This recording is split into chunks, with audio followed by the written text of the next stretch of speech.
Karena setiap peran itu ada tempatnya, setiap tempat ada perannya. Welcome back to my channel Arum Al Adawiyah. Mari berdialog bersama, bertumbuh dalam cerita.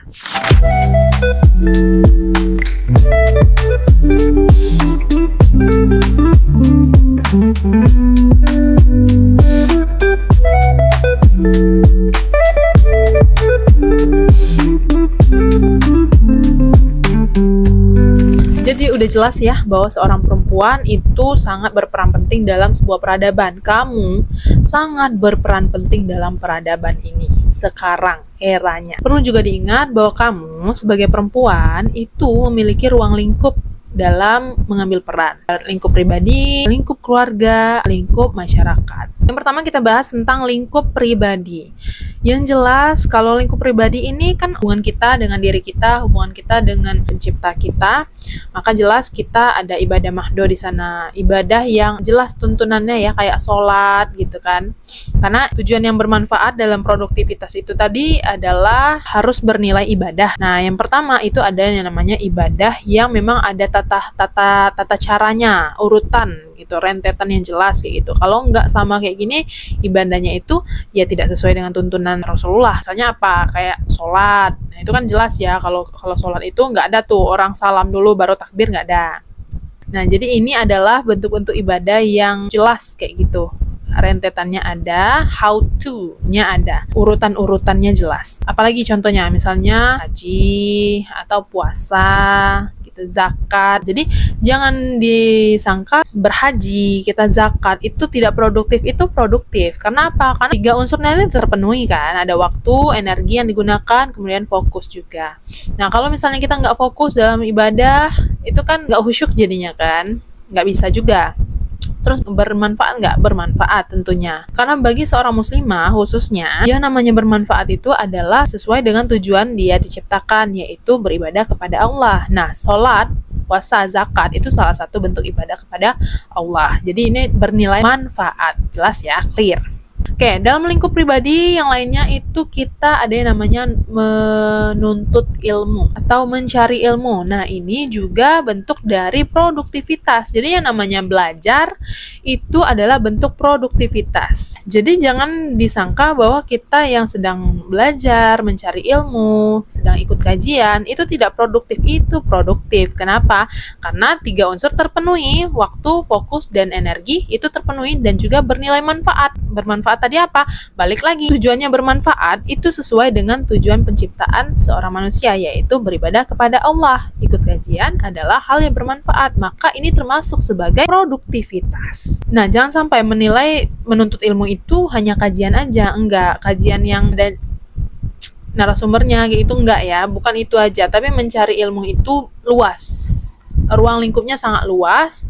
Jadi kamu yang bisa menentukan mana menuntut ilmu yang bisa kamu jabanin kayak gitu ya. Tapi perlu diingat juga bahwa menuntut ilmu ini ada yang fardu kifayah, ada yang fardu ain ya. Ada yang wajib untuk setiap pribadi, ada yang wajib untuk khalayak umum kayak gitu kan. Kalau ada yang sudah melaksanakannya, maka dia gugur ya kewajibannya. Nah, contohnya apa? Nah, kalau menuntut ilmu tentang ibadah-ibadah mahdo, misalnya ya kayak sholat itu kan wajib ya. Nggak boleh nggak kamu cari tahu gitu ilmunya, harus dicoba harus diusahakan mencari tahu ilmunya, belajar kayak gitu. Nah, berbeda dengan fardu kifayah ya, misal ilmu matematika ini boleh nggak dipelajari? Boleh. Dan juga jangan sampai kita itu kayak nunjuk orang lain bahwa les piano atau misalnya les bahasa Inggris misalnya kan itu adalah apaan, nggak bermanfaat, nggak kayak gitu ya. Yang namanya mencari ilmu ya, menuntut ilmu itu adalah bentuk dari produktivitas juga. Jangan sepelekan setiap peran yang orang masing-masing ambil kayak gitu ya. Yang perlu kamu ketahui adalah fokus ke diri kamu. Jangan sampai waktu kamu itu justru habis untuk menilai orang ini produktif atau enggak. Sementara kamu yang sedang menilai orang produktif atau enggak itu sedang tidak melakukan produktivitas. Yang selanjutnya adalah peran wanita dalam lingkup keluarga. Dalam lingkup keluarga ini kita dipecah-pecah lagi. Kita sebagai anak, kakak, adik, istri, kita sebagai orang tua itu dipecah-pecah lagi. Yang pertama kita bakal bahas kalau kamu sebagai anak, maka peran kamu adalah birrul walidain. Berbakti kepada orang tua itu adalah bentuk dari produktivitas. Apapun bentuknya, gimana kamu birrul walidain itu adalah bentuk produktivitas. Menghormati, melayani, membantu orang tua, baik itu dalam fisik, finansial, maupun itu dalam ilmu pengetahuan membantu orang tua itu adalah bentuk birrul walidain. Terus juga memaksimalkan agar orang tua itu dijauhkan dari maksiat, itu juga bentuk dari produktivitas birrul walidain. Terus jangan lupa banget untuk memohonkan doa kebaikan untuk orang tua kita. Ini juga bentuk birrul walidain. Yang kedua, kita akan bahas peran wanita dalam lingkup keluarga sebagai seorang istri. Sebagai seorang istri, maka kita perlu nih bahas lebih detail lagi kapan-kapan bab tentang hak dan kewajiban orang perempuan agar kita kalau mau berproduktivitas itu jadi lebih clear ketika kita mengambil peran sebagai seorang istri. Karena setiap perempuan itu punya perannya masing-masing di waktu dan tempat yang berbeda-beda. Kadang kita menjadi seorang anak, kadang kita menjadi seorang ibu, kadang kita sebagai istri, sebagai guru, sebagai masyarakat. Nah, maka setiap peran-peran yang kita ambil itu ada switch-nya. Berbeda ketika kita produktivitas sebagai istri, berbeda sebagai anak, berbeda juga sebagai ibu ya. Ambil perannya itu berbeda-beda. Yang ketiga, kita bakal bahas perempuan sebagai ummu warobatul bait atau ibu dan pengatur rumah tangga. Jangan pernah kita itu menyepelekan peran kita sebagai ibu. Kenapa? Karena setiap ibu itu adalah klise ya sebenarnya. Setiap ibu itu adalah sekolah pertama untuk anaknya. Benar banget. Kadang dilematisnya itu apakah kita akan full time mommy atau half time mommy gitu. Sebenarnya ketika kita mengambil peran sebagai ibu itu benar-benar tanggung jawabnya besar. Fokusnya, energinya, waktunya itu benar-benar harus lebih maksimal lagi ketika kita bicara peran kita sebagai ibu ya. Memberikan pendidikan terbaik untuk anak, memberikan makanan terbaik untuk anak, itu juga bagian dari peran kita sebagai perempuan dalam lingkup keluarga. Di mana produktivitas ini sering dipandang sebelah mata. Orang memandang wanita sebagai ibu rumah tangga itu sebelah mata. Seolah-olah tidak melakukan apa-apa, padahal produktivitas yang dia lakukan itu benar-benar sangat hektik, sangat tinggi sekali. Tingkat energinya itu besar, juga fokus dan waktunya itu banyak yang tersita ya. Jangan pernah kita itu menyepelekan peran kita sebagai ibu. Aku punya cerita bahwa ada seorang mbak, dia cerita ke aku, ada sedikit penyesalan dia ketika dia memandang bahwa tanggung jawabnya itu sebagai pekerja itu harus benar-benar maksimal sekali karena berpikir bahwa untuk mengasuh anak itu bisalah suami, bisalah mertua, bisalah ibu, ada saudara-saudara di rumah. Berpikir bahwa peran ibu itu bisa digantikan oleh orang-orang di rumah. Padahal tidak demikian ya, harus juga dipikirkan matang-matang ketika ini sudah bicara tentang peran kita sebagai ibu. Oke, next kita move dari ruang lingkup keluarga, sekarang kita ke ruang lingkup masyarakat. Sebagai bagian dari masyarakat, perempuan itu juga memiliki peran penting sebagai kontributor dalam masyarakat. Perlu kamu tahu bahwa Islam tidak pernah membatasi wanita hanya berperan dalam lingkup domestik saja, tidak ya.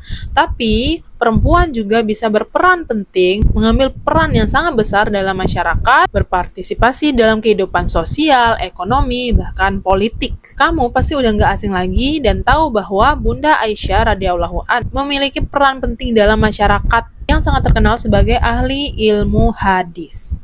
Selain itu, kamu juga pasti tahu bahwa Bunda Khadijah radhiyallahu anha adalah pengusaha sukses dan juga istri Rasulullah. Maka setiap perempuan itu sebenarnya boleh banget ya, tidak dibatasi untuk mengambil peran dalam masyarakat. Bahkan dia boleh untuk menjadi guru, dokter, politikus. Ini tidak dibatasi oleh Islam.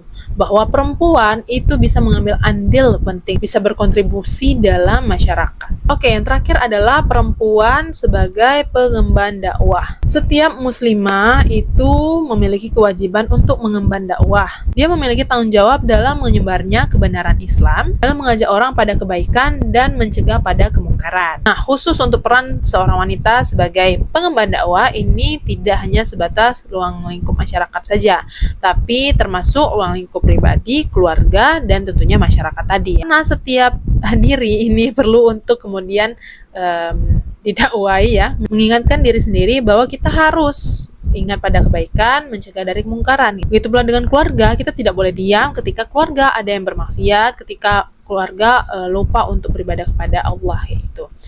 Dan apalagi di masyarakat. Nah, ini adalah peran penting bagi seorang perempuan, yaitu pengemban dakwah. Setelah kita memahami peran kita sebagai perempuan di berbagai lingkup tadi, maka kita bisa memilih dan memilah.